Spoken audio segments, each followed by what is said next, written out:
All right, fantastic. Hello, everyone. I'm very happy to be here. I'm very happy that so many like-minded people are here interested in the topic of DePIN. And one of the things that interests me most about DePIN is because it's bringing basically the values back, these cypherpunk values that attracted me to the space, to be honest. And it's something where you really are living this idea of by users for users. And in this specific case, I'll go through the issues that I see if we kind of just go down the path that we're currently on and don't do something about it. And hopefully, I will be able to actually also motivate you to participate in this movement. My presentation is called Every Chip Counts and the Decentralized Cloud Rebellion, and you will see why in a bit. So before we start talking about is one working? Yes, fantastic. Before we start talking about compute and specifically as well clouds, let me just say something, which is there is no cloud. It's just somebody else's computer, actually. And what is really relevant is who those other people are. And those other people, if we now take a look at the landscape of compute, are basically all US companies, such as Amazon, Google, and Microsoft, that are controlling more than 70% of the entire cloud market. This means that by this alone, most probably in the last 24 hours, you were using at least one or multiple services that was hosting and sharing your personal data with these clouds. This means that basically you have no more ownership over your own data. And now up to this moment, one could say, okay, look, it does not really matter that much because I'm not that interesting, right? Maybe other people should be targeted more, like, I don't know, politically exposed people and so on and so forth. And I will just be noise, so they will never be able to actually extract any sorts of information out of me. But the problem is that with the current machine learning models that are there, we saw a small revolution because up to this point you had machine learning models where after a certain amount of data and training, they were prone to something called overfitting. So even though you were pouring in more data, they wouldn't get more accurate. This means that they would eventually lose their accuracy. So that kind of protected us because it meant that you couldn't really analyze all of the data.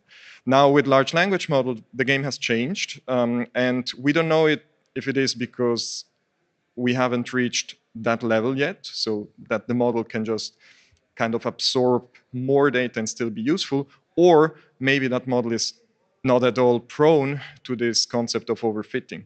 So now you should definitely be worried about your data being turned into some sort of insights or also kind of extracting value from it. And it, of course, allows now for mass surveillance. Another big issue that there is, because they are completely dominating the market of clouds, they also become a very big risk in terms of supply chain, right? They're centralizing all of these compute, and what that ultimately means is that, if someone wants to get to your data, they don't need to knock on 100 parties, they just need to talk to them, basically, right? And that poses a huge supply chain risk. And this becomes also very clear when you see what impact it can have on us humans and on the services that we're using, but more on that later. So they're also not censorship resistant. This means that if you're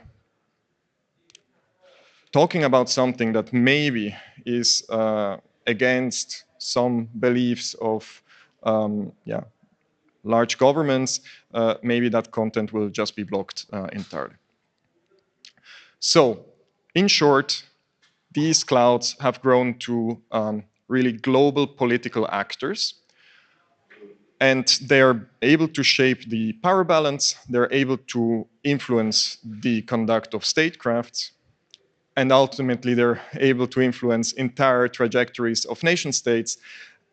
And this is very relevant today because you basically see the US election and how the whole social media and basically all the services that we consume play into that role, right? I mean,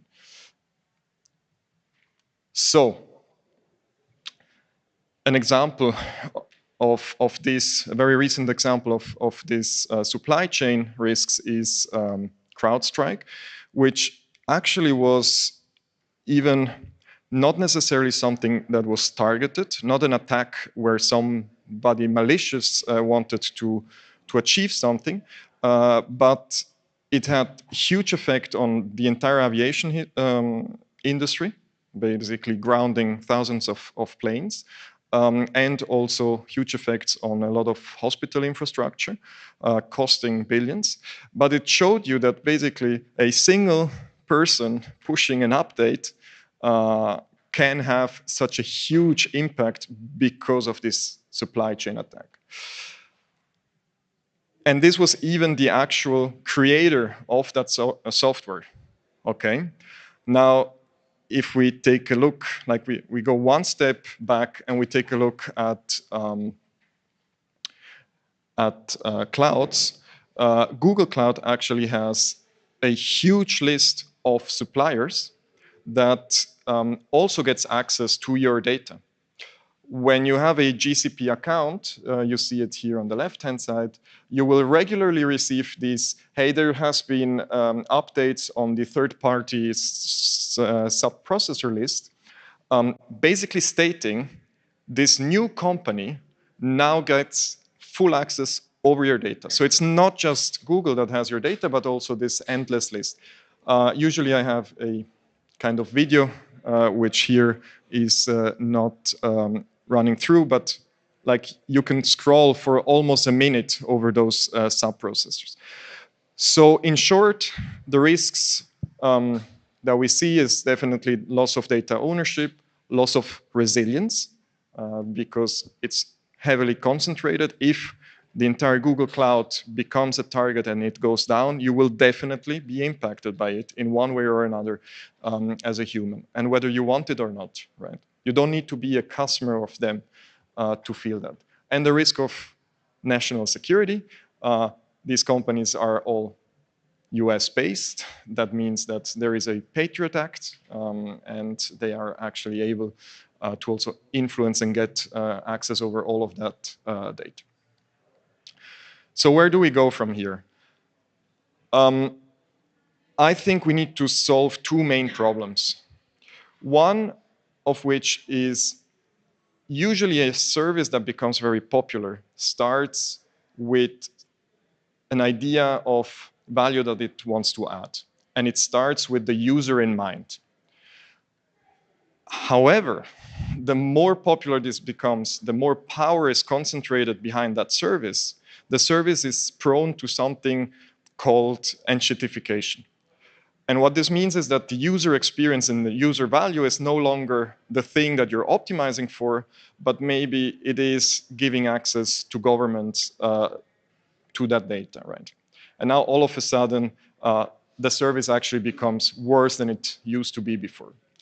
There is also another thing, which is complex systems tend to create oligarchy. Because it is easier to concentrate and solve an issue by having it all concentrate and centralized than having a very decentralized option. Thankfully, open source projects are less prone to this concept of enshittification, but less prone does not mean that they are immune. I think we can summarize by saying that what we really need is a global scale cloud network which is founded on open source principles throughout. So I would even go a step further and say that you need this concept of open crowdsource, where it's not only the actual software which is open source, the actual protocol which is open source, but also the belief that everybody can start participating in this network and can start actually helping out in case they believe that this is something worth tackling and worth participating with. All right, so here we go. Now, one thing that is missing on the equation is we believe, and you see it from my phone, from my shirt, we believe that one way how we can actually really make a difference is by also taking into consideration a compute device that has grown to be a very, very powerful compute device that everybody of you is using, which is the mobile phone. And there are a couple of reasons that I would like to highlight. For starters, mobile devices are very, very efficient when it comes to compute per watt. So they have a superiority in the silicon that is actually put into these devices. Of course, a single device will never have the, well, never say never, but won't have the same performance as a full rack server. However, because they're so efficient, they're able to work with more devices. They're all ARM-based. They all have an unified memory architecture. This means that if the device itself is sporting 12 gigabytes of RAM, also the GPU of that device is sporting 12 gigabytes of RAM. Something that becomes very relevant for today's LLM and AI craze, right? And there's a cheat code. These devices get kind of churned through humans on a very fast pace. This means that you can purchase a lot of compute with very, very little money. If you buy a device that has a cracked screen, the value of that device on the market is very low. The compute is exactly the same. And that's what we do at Acurast, basically. We have mobile devices. We start dedicating them to the network so that others can then start using that. Because to decentralize the cloud, we need two things. On one hand, a really distributed global scale network. On the other hand, this network should be open to all sorts of hardware and all sorts of devices. And here we have a couple of pictures from the community where people are now literally creating clusters of mobile devices that they can then later use to run all sorts of workloads, bringing back this cypherpunk spirit. Like also to show, this is actually another video of a setup of a community member that we have who has about 400 devices. Let me see if that video works. No, it does not. But the thing is, a mobile device alone has about 8 gigabytes, 8 cores. So it's fairly performant for workloads. But if you're able then to scale that to 400 of them, it becomes very attractive. Devices are very silent, so you can even run them in your bedroom, basically. Now, we discussed the software, we discussed the actual orchestration between it, we discussed the hardware that we need. Now the only thing missing is basically you. And I would like to invite you to definitely join this cloud rebellion and start also participating by dedicating devices that you have in your drawer or devices that you're not utilizing throughout the night. Thank you so much for listening. That was my presentation. Great. Thanks.